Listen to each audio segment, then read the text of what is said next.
জীবনে কখনো কখনো এমন নির্মম পরিহাস করে যেখানে সম্পর্কের বাঁধন ছিঁড়ে যায় ধনী আর দরিদ্রের ব্যবধানে। রাস্তার ধুলো আর শীতাতাপ নিয়ন্ত্রিত কাচের আড়ালে লুকিয়ে থাকে এমন কিছু গল্প যা শুধু চোখের জল দিয়ে লেখা যায়। মায়ের নীরব যন্ত্রণা আর সন্তানের বুক ফাটা ক্ষুধার। গোধূলির আবছা আলোয় শহরের ব্যস্ততম রাস্তাটি তখন থমকে আছে এক অসহনীয় যানজটে। অসহ্য গাড়ির ভিড়, হর্নের কর্ণবেদী আওয়াজ আর মানুষের কোলাহলে যেন দমবন্ধ অবস্থা। এই জ্যামের মধ্যেই দেখা যায় জীবন যুদ্ধের জন্য এক কঠিন চিত্র। একটি যা চকচকে কালো রঙের লাক্সারি প্রাইভেট কার দাঁড়িয়ে আছে রাস্তার একদম সামনে। গাড়ির ভিতরে নরম চামড়ার চিটে হেলান দিয়ে বসে আছেন বছর 35-এর এক মহিলা। পরনে দামি সিল্কের শাড়ি, গলায় ঝলমলে হীরের নেকলেস আর আঙ্গুলে প্লাটিনামের আংটি। শীতাতাপ নিয়ন্ত্রিত কাছের ওপরে পৃথিবীর যত রুক্ষতা তা যেন তাকে স্পর্শ করতে পারে না। তার চোখে মুখে এক অভিজাত উদাসীন্য, হয়তো কোনো গুরুত্বপূর্ণ পার্টি বা সাময়িক চুক্তির চিন্তামগ্ন তিনি। এই মহিলা হলেন সুহাসিনী মিত্র। আজ থেকে প্রায় 10 বছর আগে তিনি শুধু সুহাসিনী ছিলেন, একটি মধ্যবিত্ত ঘরের সাধারণ গৃহবধূ। অন্যদিকে গাড়ির ঠিক পাশেই ফুটপাত ঘেঁষে হেঁটে চলছে প্রায় 13-14 বছরের একটি ছেলে। তার নাম আকাশ। আকাশের পরনে ছেঁড়া তেলচিটে একটি জামা আর ময়লা একটি হাফ প্যান্ট। খালি পায়ে হাঁটতে হাঁটতে তার পা ধুলোয় ধূসর।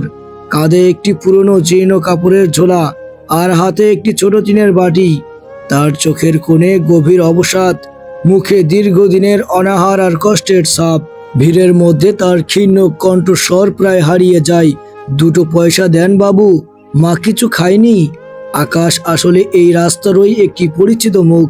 এই শহরের ফুটপাত, রেল স্টেশন আর ট্রাফিক সিগন্যালগুলোই তার শৈশবের খেলার মাঠ আর শোবার ঘর। সে ভিক্ষা করে, পরিত্যক্ত বোতল আর কাগজ কুড়িয়ে বিক্রি করে। এভাবেই নিজের আর তার বৃদ্ধা ঠাকুমার পেট চালায়। সুহাসিনীর মনে পড়ে গেল সেই দিনগুলোর কথা। তার প্রথম জীবন কেটেছিল চরম অভাবে। স্বামী রতন ছিল একজন সামান্য কেরানি, যার স্বল্প আয়ে সংসার চলত কোনো মতে। আকাশ ছিল তাদের একমাত্র সন্তান, তাদের ভালোবাসার একমাত্র ফসল। অভাবের মধ্যেও আকাশের মুখে দেখে সুহাসিনীর সব কষ্ট ভুলে যেত। কিন্তু সুহাসিনীর মন ছিল আরো বড় স্বপ্নের প্রতি আগ্রহী। সে চেয়েছিল আলিশান জীবন, দামি শাড়ি এবং সামাজিক প্রতিষ্ঠা। রতনের সামান্য আয়ে সেই স্বপ্ন পূরণ হওয়া অসম্ভব ছিল। তারপর একদিন এলো সেই মুহূর্ত। শহরের নামকরা ধনী ব্যবসায়ী সুরেশ চ্যাটার্জি, যিনি ছিলেন তাদের এক দূর সম্পর্কের আত্মীয়। সুরেশ বাবুর স্ত্রী মারা যাওয়ার পর তিনি নিঃসঙ্গ ছিলেন। সুহাসিনীর রূপে মুগ্ধ হয়ে তিনি তাকে বিয়ের প্রস্তাব দেন। সঙ্গে ছিল অডেল সম্পত্তির লোভনীয় হাতছানি। সুহাসিনী এক মুহূর্তের জন্য আকাশের কথা ভাবল না।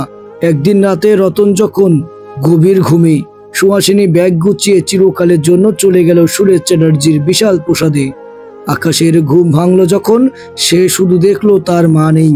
রতন অনেক কেঁদেছিল, কিন্তু সন্তানের মুখের দিকে তাকিয়ে সে প্রতিবাদ করেনি। ভেবেছিল সুহাসিনী হয়তো তাদের ছেড়ে সুখে থাকবে, কিন্তু ভাগ্য নির্মম। কিছুদিন পরেই রতন এক মারাত্মক রোগে আক্রান্ত হয়ে পড়ল।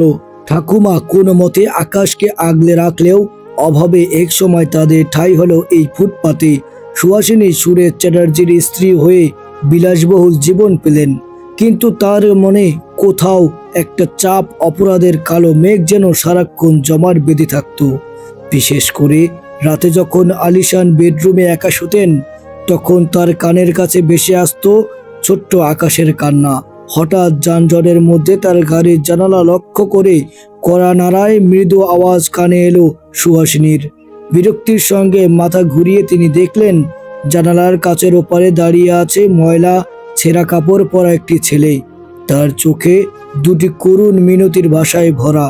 মা, একটু সাহায্য করুন না, সকাল থেকে পেটে কিছু পড়েনি। ছেলেটির কণ্ঠস্বর যেন সুহাসিনীর কানে নয়, সশরীরে হৃৎপিণ্ডে আঘাত করল। তার চোখ স্থির হয়ে গেল ছেলেটির মুখের দিকে। এই মুখ, এই চোখ, এই চিবুক, সব কিছুতেই যেন একটা চেনা পরিচিতি ছাপ। হঠাৎ আকাশের চোখে পড়ল গাড়ির ভেতরে থাকা মহিলাটির দিকে।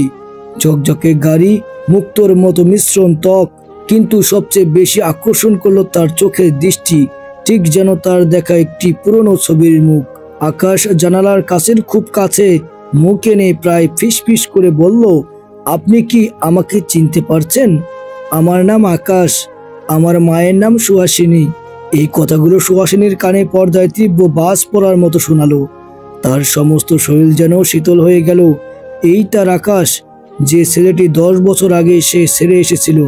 সেই ছেলে আজ এই ফুটপাতের ভিখারি। সেই ছোট্ট নিষ্পাপ শিশুটি আজ দরিদ্রের প্রতীক। সুহাসিনীর মুখে আর একটি কথাও ফুটল না। তার দামি চোখের মণিগুলো ছলছল করে উঠল। গাড়ির কাছের মাধ্যমে তার ছেলেটির মুখের দিকে স্থির তাকিয়ে রইলেন।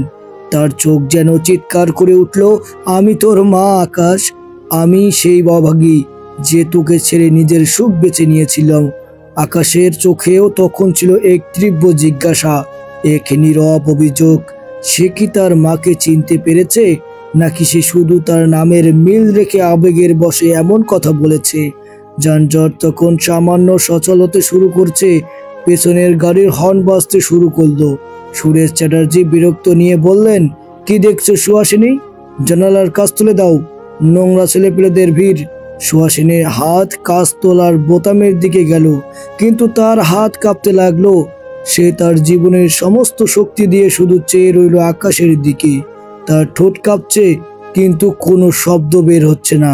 সে জানে এই মুহূর্তে সে যদি কাজ নামিয়ে তাকে জড়িয়ে ধরে, তাহলে এই সমাজের সামনে তার আজকের অবস্থান, তার সমস্ত মিথ্যা অভিজাত্য এক মুহূর্তে ভেঙে গুড়িয়ে যাবে। অসহায়ভাবে সুহাসিনী কাপা হাতে তার পার্স থেকে এক তোড়া নোট বের করলেন। দামি বিদেশি পারফিউমের গন্ধ মাখা সেই নোটের তারাটা দ্রুত গাড়ির জানালার সামনে নামিয়ে আকাশের হাতের দিকে ছুড়িয়ে দিলেন। নিয়ে যা, এখান থেকে চলে যা, সুহাসিনী কোনো মতে ফিস করে বললেন। তার কণ্ঠস্বর ছিল প্রায় রুদ্ধ। আকাশ নোটের তারাটা হাতে নিল, কিন্তু সেদিকে তার কোনো ভ্রুক্ষেপ ছিল না।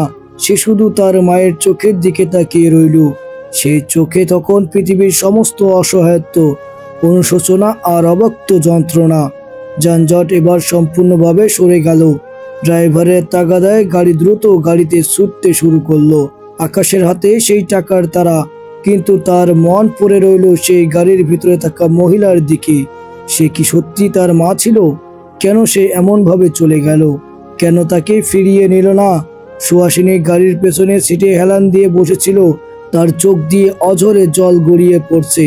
চোখের জল আর দামি প্রসাধনের মিশ্রণ যেন তার দামি সিল্কের শাড়িতে লেপ্টে যাচ্ছে। কাছের ওপারে থাকা ছেলেটির সেই জীর্ণ মূর্তি যেন তার চোখের সামনে বারবার ভেসে উঠেছিল। সে আজ ধনী, সমাজের প্রতিষ্ঠিত, কিন্তু সে তার জীবনের সবচেয়ে মূল্যবান সম্পদ, তার সন্তানকে হারিয়েছে।